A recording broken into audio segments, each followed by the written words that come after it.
2021년 5월 3일 월요일 새벽 예배를 시작합니다.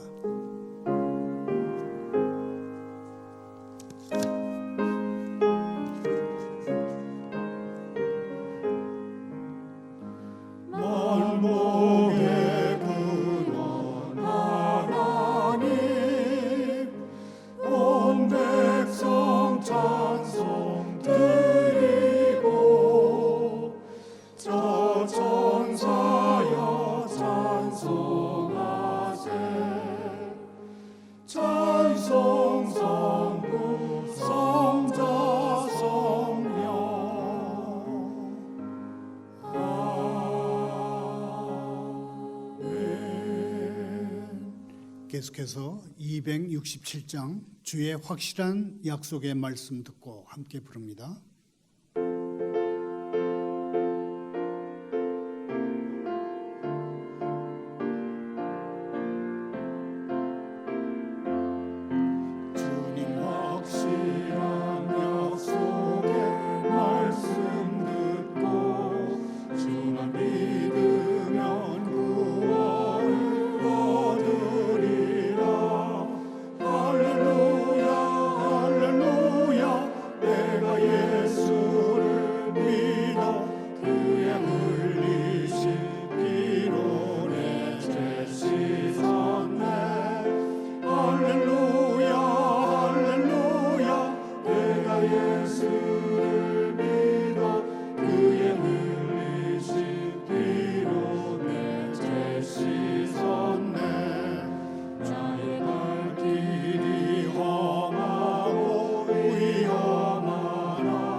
오늘 새벽에 보실 하나님의 말씀은 출애굽기 12장 29절부터 36절까지 교독합니다.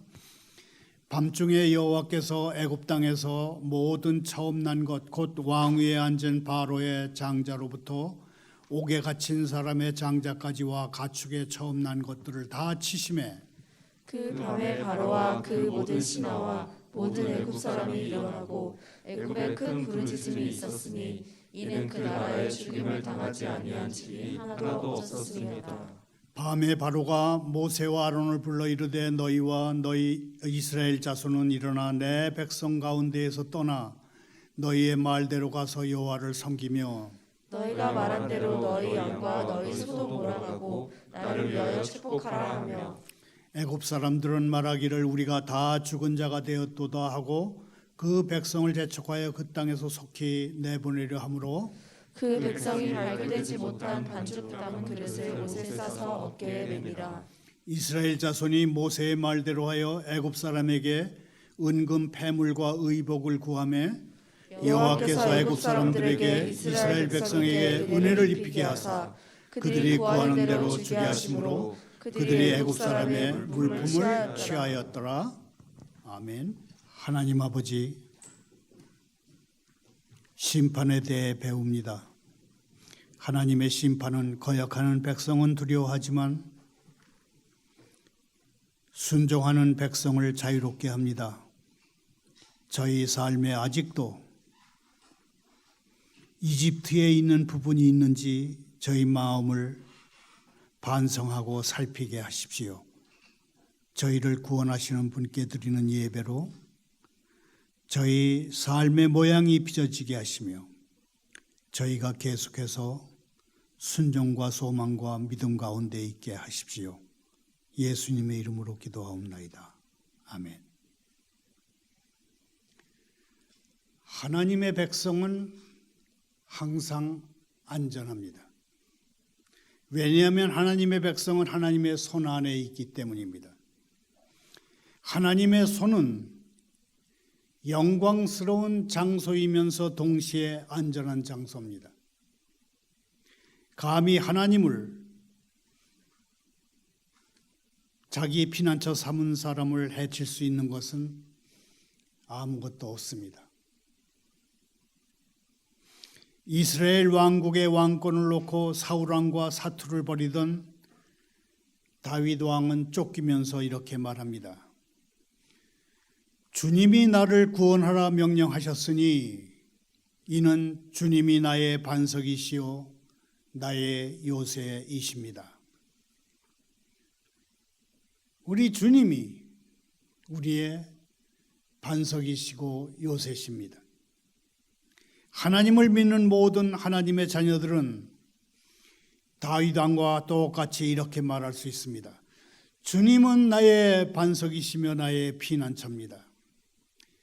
이스라엘이 지도자 모세의 지휘 아래 이집트를 탈출할 때 무서운 질병, 역병, 심각한 굶주림, 기아, 전쟁, 폭풍 같은 것들은 하나님으로부터 하나님의 백성을 구원하라는 명령을 받습니다. 자막을 따라 함께 읽어보겠습니다. 전염병, 굶주림, 전쟁, 폭풍 같은 것들은 하나님으로부터 하나님의 백성을 구원하라는 명령을 받았다.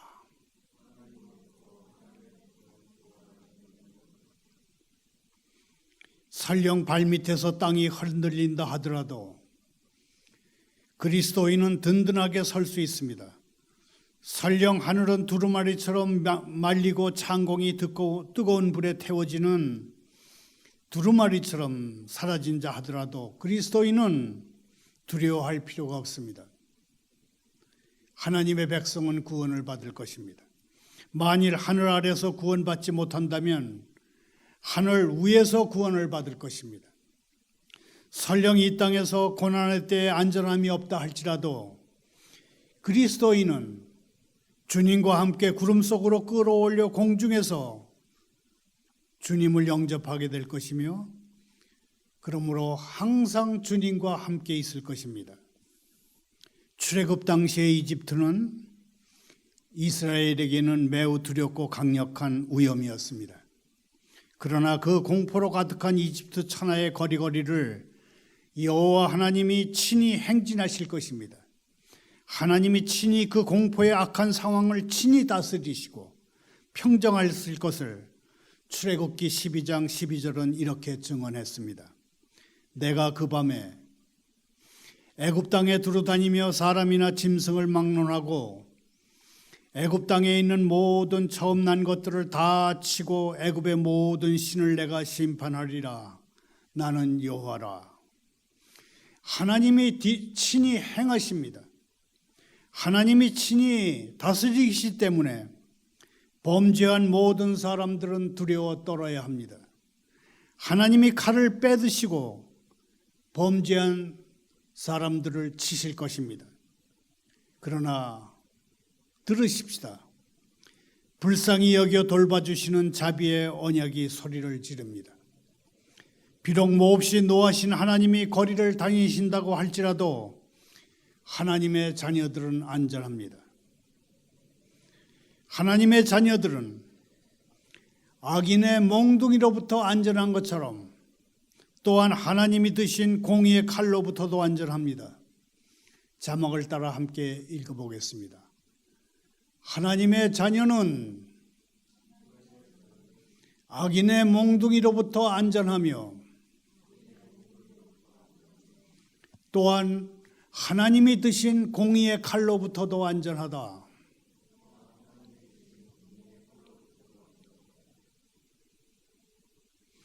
하나님의 자녀는 악인의 몽둥이로부터 안전하며 또한 하나님이 드신 공의의 칼, righteousness, 공의의 칼로부터 안전합니다. 항상 그리고 영원히 하나님의 자녀들은 모든 폭력에서 안전합니다. 분명 이스라엘 백성은 머리털 하나도 상하지 않을 것입니다. 여호와께서 그분의 백성을 그분의 날개 아래 안전하게 지키실 것입니다. 하나님의 원수들을 하나님이 사자처럼 찢으시는 동안에도 여호와께서는 그분의 자녀 모두를 보호하십니다. 형제 자매여, 하나님의 백성이 안전한 것은 항상 사실입니다.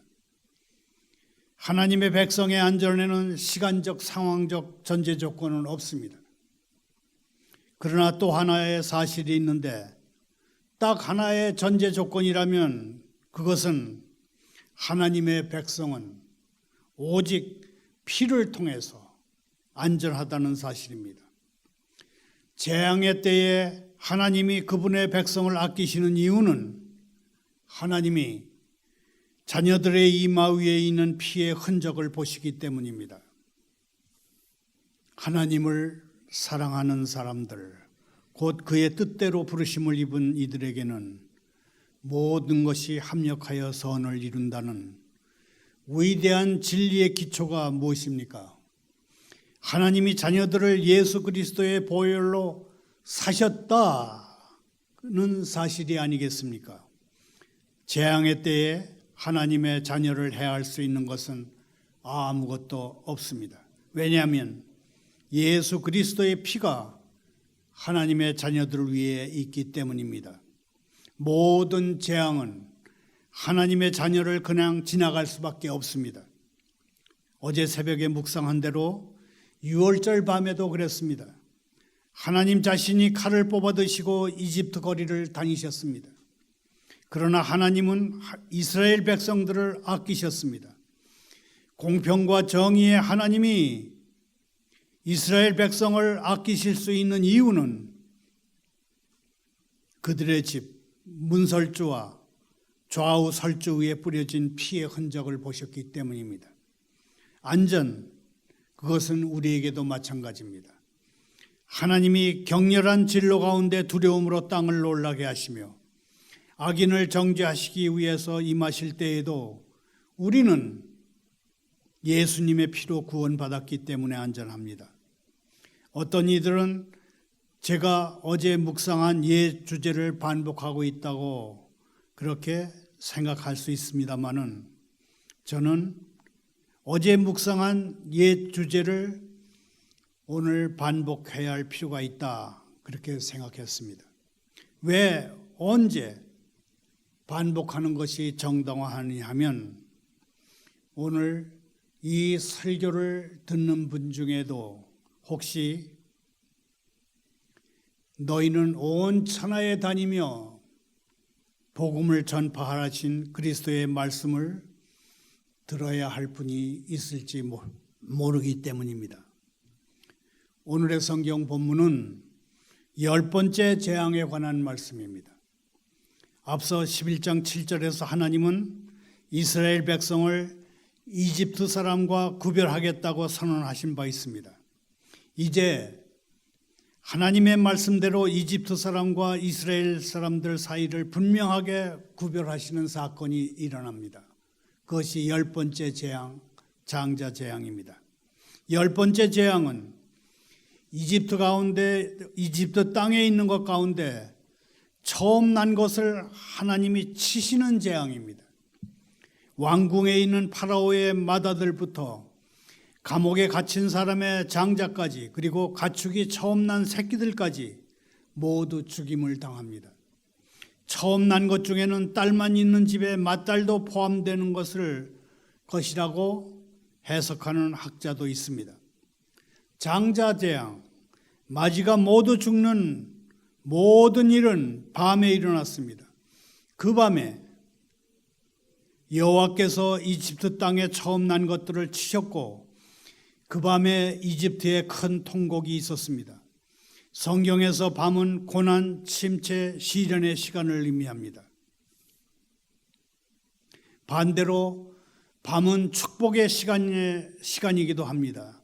이사야서 30장 29절을 보면 거룩한 절기를 지키는 밤에는 노래하고 피리 불며 즐거워한다고 했습니다. 밤은 누군가에게는 고난과 통곡의 시간이 될 수 있고, 다른 누군가에게는 축복과 구원의 시간이 될 수 있습니다. 그 갈림길은 유월절을 지켰느냐 아니냐, 즉 어린 양의 피로 구별되었느냐 아니냐 하는 데 달려 있습니다. 이집트에서 처음 난 것들이 모두 죽자 파라오는 한밤중에 모세와 아론을 불러서 이집트를 떠나라면서 매우 중대한 발언을 합니다. 너희가 요구한 대로 다 가지고 가라. 가서 나를 위해 복을 빌어달라. 나를 위해 복을 빌라. 나를 위해 복을 빌어라. Go and bless me also. 파라오에게는 자신이 섬기던 여러 신들도 있었고, 그의 엄청난 권력은 군대가 뒷받침하고 있었습니다. 하지만 파라오 폭력의 뒷배가 되는 그 어떤 것도 하나님의 징벌 앞에서는 파라오의 아들조차도 지켜주지 못했습니다. 장자 재앙이 떨어지자 스스로 살아있는 신처럼 행세하고 추앙되던 파라오가 노예 백성의 지도자 모세 앞에 무릎을 꿇은 것입니다. 세상의 최고 권력자도 하나님의 앞에서는, 하나님의 심부름 앞에서는 무릎을 꿇을 수밖에 없는 것이 현실입니다. 우리나라 대통령도, 내놓으라고 하는 정치인들도 하나님의 주권 아래 있다는 것을 속히 깨달을 수 있었으면 좋겠습니다. 아무리 힘이 강해도 하나님이 생명을 치시면 끝장납니다. 하나님이 내리시는 복이 필요치 않은 사람은 없다는 것을 한 줌 권력을 쥐고 국회 상임위원회 자리를 독차지하고 말도 안 되는 북한에 삐라를 뿌리지 못하게 하는 법까지 만든 정치인들이 이제는 정말 속히 깨달았으면 좋겠다, 그런 생각을 해봅니다. 말을 맺습니다. 29절 30절을 함께 읽겠습니다. 밤중에 여호와께서 애굽 땅에서 모든 처음 난 것, 곧 왕위에 앉은 바로의 장자로부터 옥에 갇힌 사람의 장자까지와 가축에 처음 난 것을 다 치심해 그 밤에 바로와 그 모든 신하와 모든 애굽 사람이 일어나고 애굽에 큰 부르짖음이 있었으니 이는 그 나라에 죽임을 당하지 아니한 집이 하나도 없었습니다더라. 장자가 죽는 재앙, 마지가 죽는 것을 지켜봐야 하는 재앙, 자녀 중에 맨 처음 태어난 자녀가 죽는 이 재앙은 다른 재앙들과 많은 차이점을 갖고 있습니다. 어떤 차이점인가 하면, 첫째, 다른 9 재앙들이 일종의 조연 같은 엑스트라 같은 재앙이었다면 이 10번째 재앙은 주인공 같은 그런 재앙입니다. 이집트 전국이 공포에 떨었습니다. 각 집의 마지가 다 죽고 그들이 신성시했던 가축까지 다 죽었습니다.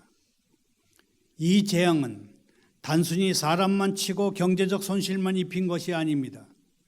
그들이 신성시하던 가축까지 죽었다는 점에서 장자 재앙은 이집트의 종교적 뿌리와 줄기까지 흔들어 놨습니다. 이집트 종교의 근간을 흔든 사건이라는 점이 매우 중요합니다. 둘째, 처음 9 재앙은 부분적으로나마 자연현상을 통해서 설명이 가능할 수 있었습니다마는 이 10번째 재앙은 어떤 자연현상을 가지고도 설명될 수 없는 것입니다.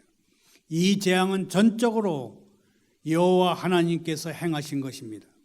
셋째, 파라오가 조건 없이 무릎을 꿇은 재앙입니다. 온 이집트 백성은 은금 패물과 의복까지 내주며 이스라엘 보고 자기네 땅을 속히 떠나라고 설득하고 달랬습니다.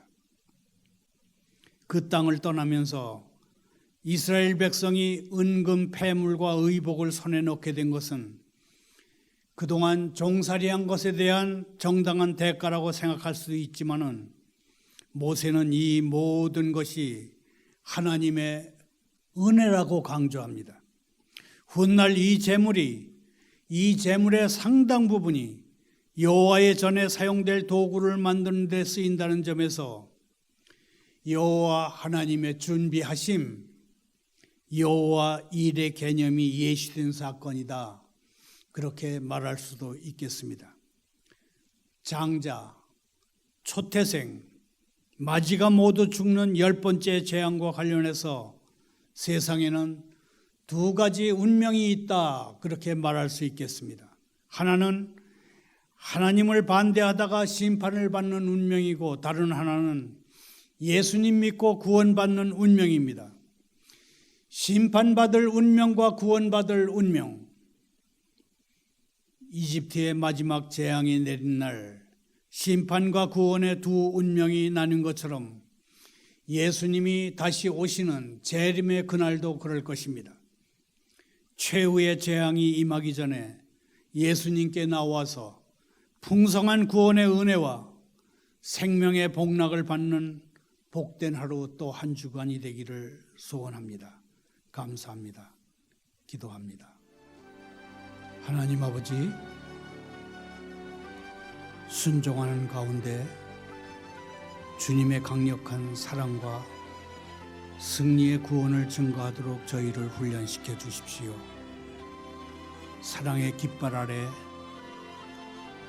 주님의 이름으로 싸울 수 있도록 무장시켜 주십시오. 저희 작은 믿음 때문에 때때로 주님을 간편한 크기로 축소하고 주님의 성품을 저희 필요에 맞게 길들이려 합니다. 우레 같은 말씀을 제가 만든 세계의 기초를 밑바닥까지 있는 그대로 드러내 주십시오. 그리하여 주님이 이용하기에 편리한 분이 아니라 저희의 삶의 기초로 삼아야 할 반석임을 깨닫게 해 주십시오. 아버지 하나님, 6.25 전쟁을 일으켜서 300만 명 이상의 인명피해를 낸 전쟁 범죄의 주범 김일성을 기리는 책이 이 대명천지 자유민주주의 국가에서 버섯이 출판돼 팔리고 있다고 합니다. 하나님을 대적하는 김일성 주체 사상과 공산주의 사상이 청소년들을 미혹하는 일이 없도록 한국교회가 깨어 기도하게 하십시오. 예수님의 이름으로 기도하옵나이다.